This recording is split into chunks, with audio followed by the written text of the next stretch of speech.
अस्सलामु अलैकुम। हमारा घराना 11 अफराद यानी वालिदैन, 5 भाई और 4 बहनों पर मुश्तमिल है। रब करीम की रहमत के तोफ़ैल हर चीज़ मुयस्सर है। पानी में गले चने और मूंग की दाल में वो जायका और मज़ा, और खाने में वो लुत्फ़ मिलता जो कोफ्ते, कबाब, मुर्ग के भुने हुए कौरमे, जर्दा पुलाव और उम्दा कीमती खानों में भी नहीं। टमाटर, प्याज, मिर्च और मिसाले के शोरबे में बनी जदीद की अंदर ऐसी लज्जत मिलती, गोया लुकमा लुकमा मुर्गे के शोरबे से तर और गोश्त के रेशों से भरपूर होता।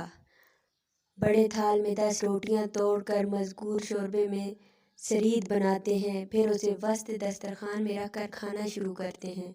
मिनटों में ही थाल खाली। बच्चे आवाज़ लगाते हैं, अम्मी अम्मी और है। चुनाचे दोबारा तकरीबन 5 रोटियां तोड़कर सरीद बनाते हैं और मिनटों में इसका सफाया कर देते हैं। खाने के बाद फिर बच्चे खाने पर तबसरा करते हुए कहते हैं, आज तो खाना बहुत ही मज़ेदार बना हुआ था, आज तो खाने में बहुत मज़ा आया। खाने के बाद हाथ धोते, बेसाख्ता ज़बान से शुक्र के अल्फाज अदा होते। अल्लाह तेरा शुक्र है जिसने हमें खिलाया पिलाया और मुसलमान बनाया। घर की दीवारों में जगह जगह छोटे छोटे सुराख हैं और दीवारें भी शिकाफ ज़दा हैं। बारिश के मौसम में टपकने वाली छत है, लेकिन इस छत तले वो सुकून और राहत नसीब होती है कि बयान करना मुश्किल है। मेरे वालिद साहब दिन भर की मजदूरी करते, जब इशा को पढ़ के सो जाते, कहते बिस्तर लगाओ और मैंने सोना है। एक दफ़ा मैंने कह दिया, अबू इतनी भी जल्दी क्या है? तो कहा, बेटा मैं दिन का थका मांदा होता हूँ, सोने से दिन भर की थकावट दूर हो जाती है और सुबह को ताजगी महसूस होती है। और इस नेमत पर ज़हन के नकार खाने में बेसाख्ता शुक्र के लम्हात गूंजने लगे।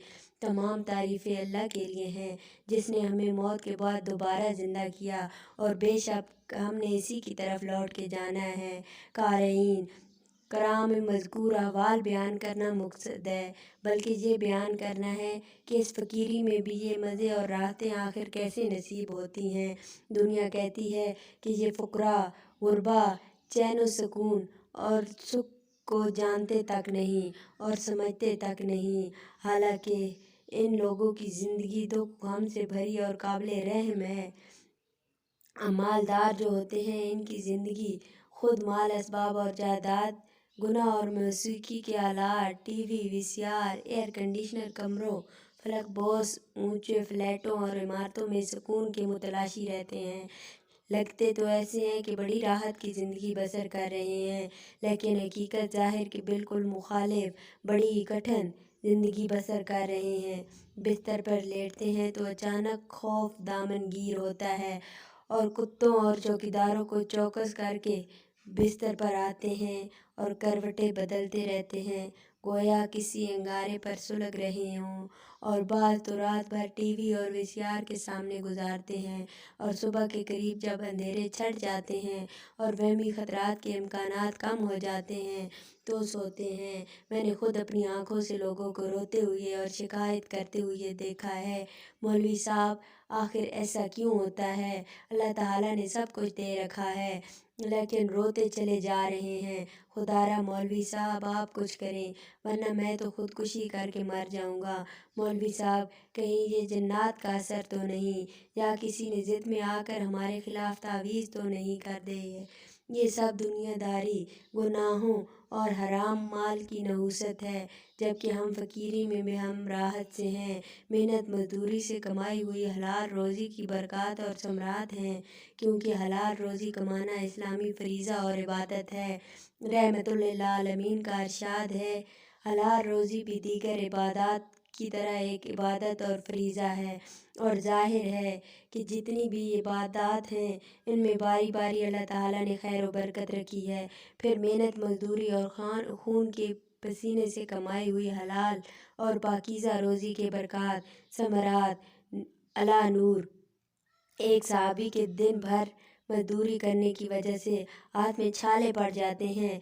वो हाथ इतने मुबारक हुए कि नबुव्वत के मुबारक होंठों ने उन्हें محبت، رحمت اور شفقت کی وجہ سے چوما، اور صرف چومنے پر ہی اکتفا نہیں کیا بلکہ آپ صلی اللہ علیہ وآلہ وسلم نے فرمایا کہ محنت مزدوری سے کمانے والے مزدور کو پسینہ خشک ہونے سے پہلے ہی اس کی اجرت دے دیا کرو۔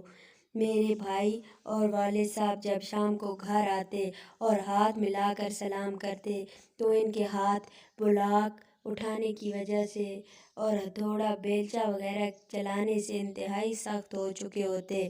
ہاتھ ملاتے ہی میرے ذہن میں یہ واقعہ اور منظر گردش کرنے لگا کہ نبوت کے ہونٹوں نے ایک مزدور صحابی کے ہاتھوں کو چوما تھا۔ یا رب کریم، تجھے تیرے محبوب صلی اللہ علیہ وآلہ وسلم کا واسطہ صرف میرے بھائی اور والد کو نہیں بلکہ عالم اسلام کے مزدوروں کو اس عظیم شرف سے نواز دے کہ نبوت کے ہونٹوں کا